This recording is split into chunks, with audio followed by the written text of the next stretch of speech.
ಬೆಂಗಳೂರಿನಲ್ಲಿ 3 ಡ್ರಗ್ಸ್ ಫ್ಯಾಕ್ಟರಿಗಳನ್ನ ಮಹಾರಾಷ್ಟ್ರದ ANTF seize ಮಾಡಿತ್ತು. ಜಾಲದ ಹಿಂದಿರುವಂತ ರಹಸ್ಯವನ್ನ ಈಗ ಭೇದಿಸ್ತಾ ಇದೆ. ಆರೋಪಿ ಪ್ರಶಾಂತ್ ಡ್ರಗ್ಸ್ ತಯಾರಿಕೆಗೆ ಫಾರ್ಮುಲಾವನ್ನ ಸಿದ್ಧಪಡಿಸ್ತಾ ಇದ್ದ ಅನ್ನೋದು ಬಯಲಾಗಿದೆ. ಹಾಗೆ ಮಹಾರಾಷ್ಟ್ರ ಮತ್ತು ಬೆಂಗಳೂರು ಪೊಲೀಸರ ಮಧ್ಯೆ ದಾಳಿ ವಿಚಾರವಾಗಿ ಫೈಟ್ ಶುರುವಾಗಿದೆ ಕೂಡ.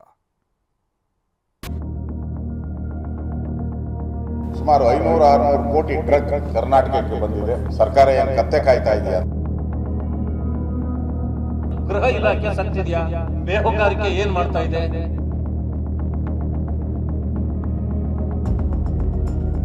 ಉಡ್ತಾ ಪಂಜಾಬ್ ಅಂತ ಇತ್ತಲ್ಲ, ಉಡ್ತಾ ಕರ್ನಾಟಕ ಆಗಿದೆ.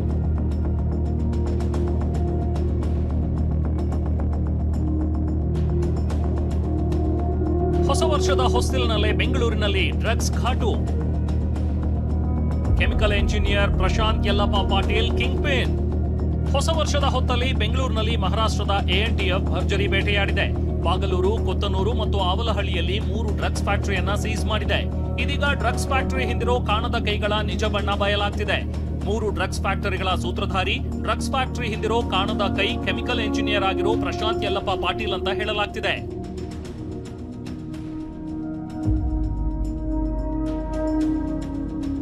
ಹಾಗಾದ್ರೆ ಈ ಪ್ರಶಾಂತ್ ಏನ್ ಮಾಡ್ತಿದ್ದ, ಇವನ ಪ್ಲಾನ್ ಹೇಗಿತ್ತು ಅನ್ನೋದನ್ನ ತೋರಿಸ್ತೀವಿ ನೋಡಿ.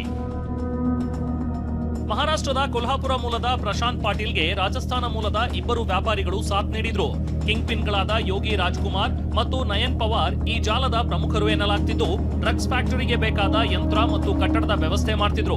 ಕೆಮಿಕಲ್ ಎಂಜಿನಿಯರ್ ಪ್ರಶಾಂತ್ ಕೇಳುತ್ತಿದ್ದ ಎಲ್ಲಾ ರಾಸಾಯನಿಕ ವಸ್ತುಗಳನ್ನ ಮಾವಿನ ತೋಪಿಗೆ ಕಳುಹಿಸುತ್ತಿದ್ರು. ಬಳಿಕ ಡ್ರಗ್ಸ್ ಫಾರ್ಮುಲಾ ಸಿದ್ಧಪಡಿಸುತ್ತಿದ್ದ ಪ್ರಶಾಂತ್ ಯಾವ ಡ್ರಗ್ಸ್ ತಯಾರಿಕೆಗೆ ಯಾವ ಕೆಮಿಕಲ್ ಬೇಕು ಅನ್ನೋ ಫಾರ್ಮುಲಾವನ್ನ ಆರೋಪಿ ರಾಮ್ಲಾಲ್ ಬಿಷ್ಣೋಯ್ ಎಂಬಾತನಿಗೆ ನೀಡುತ್ತಿದ್ದ. ಬಳಿಕ ಯರಪ್ಪನಹಳ್ಳಿ ಶೆಡ್ನಲ್ಲಿ ಡ್ರಗ್ಸ್ ತಯಾರಾಗ್ತಿತ್ತು. ಇದನ್ನ ಆರೋಪಿ ಅಬ್ದುಲ್ ಬೇರೆ ಕಡೆಗೆ ಪೂರೈಕೆ ಮಾಡ್ತಿದ್ದ.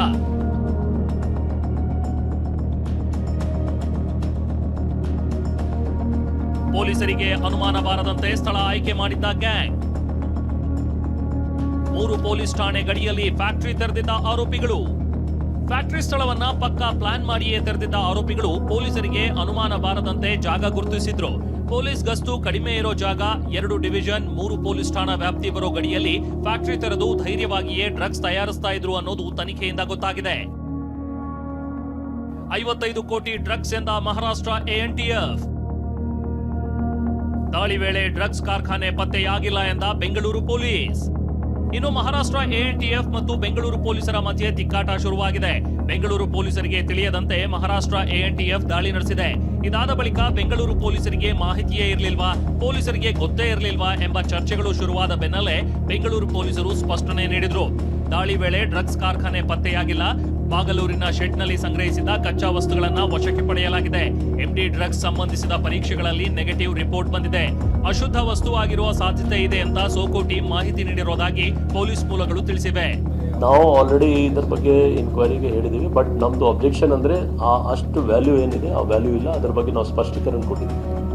55 ಅಥವಾ 58 ಕೋಟಿ ನಾವು ಇಲ್ಲವೇ ಇಲ್ಲ, ಸಾಧ್ಯನೇ ಇಲ್ಲ. ಅದು 1 ಕೋಟಿ 20 ಲಕ್ಷ ಇದೆ. ಅದರಲ್ಲಿ ನಮ್ಮ ಹತ್ರ ದಾಖಲಾತಿ ಇದೆ. ಸೊ ಅದಕ್ಕೋಸ್ಕರ ನಾವು ಒಂದು ಪ್ರೆಸ್ ನೋಟ್ ಕೊಟ್ಟಿದ್ದೀವಿ ನಿನ್ನೆ ನೈಟ್. ಡ್ರಗ್ಸ್ ಹಂಚಿಕೆಯಲ್ಲಿ ಪೊಲೀಸರು ಶಾಮೀಲಾಗಿದ್ದಾರೆ. ಉಡುಪಿಯಲ್ಲಿ ಆರ್ ಅಶೋಕ್ ಗಂಭೀರ ಆರೋಪ. ಇನ್ನು ಡ್ರಗ್ಸ್ ಹಂಚಿಕೆಯಲ್ಲಿ ಪೊಲೀಸರು ಶಾಮೀಲಾಗಿದ್ದಾರೆ ಅಂತ ಆರ್ ಅಶೋಕ್ ಗಂಭೀರ ಆರೋಪ ಮಾಡಿದ್ದಾರೆ. ಮಹಾರಾಷ್ಟ್ರ ಪೊಲೀಸರು ಬೆಂಗಳೂರಿನಲ್ಲಿ ರೇಡ್ ಮಾಡ್ತಾರೆ, ಇದು ನಮ್ಮ ಪೊಲೀಸರಿಗೆ ಯಾಕೆ ಗೊತ್ತಾಗಲ್ಲ ಅಂತ ಪ್ರಶ್ನಿಸಿದ್ರು. ಉಡ್ತಾ ಕರ್ನಾಟಕ ಅಂತ ಬಿಜೆಪಿ ನಾಯಕರು ಕಿಡಿಕಾರಿದ್ದಾರೆ. ಈ ಡ್ರಗ್ ಮಾಫಿಯಾ ಇವತ್ತು ಸುತ್ತುವರೆದ್ಬಿಟ್ಟಿದೆ ಕರ್ನಾಟಕವನ್ನು. ಇದರಿಂದ ಮುಕ್ತಿ ಮಾಡೋಕ್ಕೆ ಈ ಕಾಂಗ್ರೆಸ್ ಸರ್ಕಾರಕ್ಕೆ ದಮ್ಮು ಇಲ್ಲ, ತಾಕತ್ತು ಇಲ್ಲ. ಹೊರ ರಾಜ್ಯದ ಪೊಲೀಸರು ನಮ್ಮ ರಾಜ್ಯದ ಕಾನೂನು ಸುವ್ಯವಸ್ಥೆನ ಕಾಪಾಡ್ತಾರೆ. ಡ್ರಗ್ ಇದ್ರೆ ಕಂಡುಹಿಡಿತಾರೆ. ಸುಮಾರು 500-600 ಕೋಟಿ ಡ್ರಗ್ ಕರ್ನಾಟಕಕ್ಕೆ ಬಂದಿದೆ. ಸರ್ಕಾರ ಏನು ಕತ್ತೆ ಕಾಯ್ತಾ ಇದೆಯಾ ಅಂತ ನಾನು ಕೇಳ್ತಾ ಇದ್ದೀನಿ. ವಿರೋಧ ಪಕ್ಷದ ನಾಯಕರೇ, ಪೊಲೀಸರೇ ಇನ್ವಾಲ್ವ್ ಆಗಿದ್ದಾರೆ ಇದರಲ್ಲಿ. ನೀವು ಡ್ರಗ್ ಹಂಚಿಕೆ ಮಾಡೋದ್ರಲ್ಲಿ ಪೊಲೀಸರೇ ಇನ್ವಾಲ್ವ್ ಆಗಿದ್ದಾರೆ. ಬಹುಶಃ ಸರ್ಕಾರವೇ ಡ್ರಗ್ ದಂಧೆ ಮಾಡಿಸ್ತಾ ಇದೆಯಾ ಅಂತಕ್ಕಂಥ ಅನುಮಾನ ಬರ್ತಾ ಇದೆ. ಗೃಹ ಇಲಾಖೆ ಸತ್ತಿದೆಯಾ? ಬೇಹುಗಾರಿಕೆ ಏನ್ ಮಾಡ್ತಾ ಇದೆ? ನಮ್ಮ ಪೊಲೀಸ್ನವ್ರು ಏನ್ ಮಾಡ್ತಿದ್ದಾರೆ? ಒಂದ್ ರೀತಿ ಉಡ್ತಾ ಪಂಜಾಬ್ ಅಂತ ಇತ್ತಲ್ಲ, ಉಡ್ತಾ ಕರ್ನಾಟಕ ಆಗಿದೆ. ಒಂದ್ ರೀತಿ ಕರ್ನಾಟಕ ರಾಜ್ಯ ಮಾದಕ ವಸ್ತುಗಳ ರಾಜ್ಯ ಆಗಿದೆ. ಇದಕ್ಕೆ ಕಾರಣನೇ ಇವತ್ತಿನ ಸರ್ಕಾರ. ಇನ್ನು ಎಕ್ಸ್ ನಲ್ಲಿ ಪೋಸ್ಟ್ ಮಾಡಿರೋ ಜೆಡಿಎಸ್ ಸರ್ವ ಜನಾಂಗದ ಶಾಂತಿಯ ತೋಟವಾಗಿದ್ದ ಕರ್ನಾಟಕ ಡ್ರಗ್ಸ್ ತವರೂರಾಗಿ ಬದಲಾಗಿದೆ ಅಂತ ತಿಳಿದಿದೆ.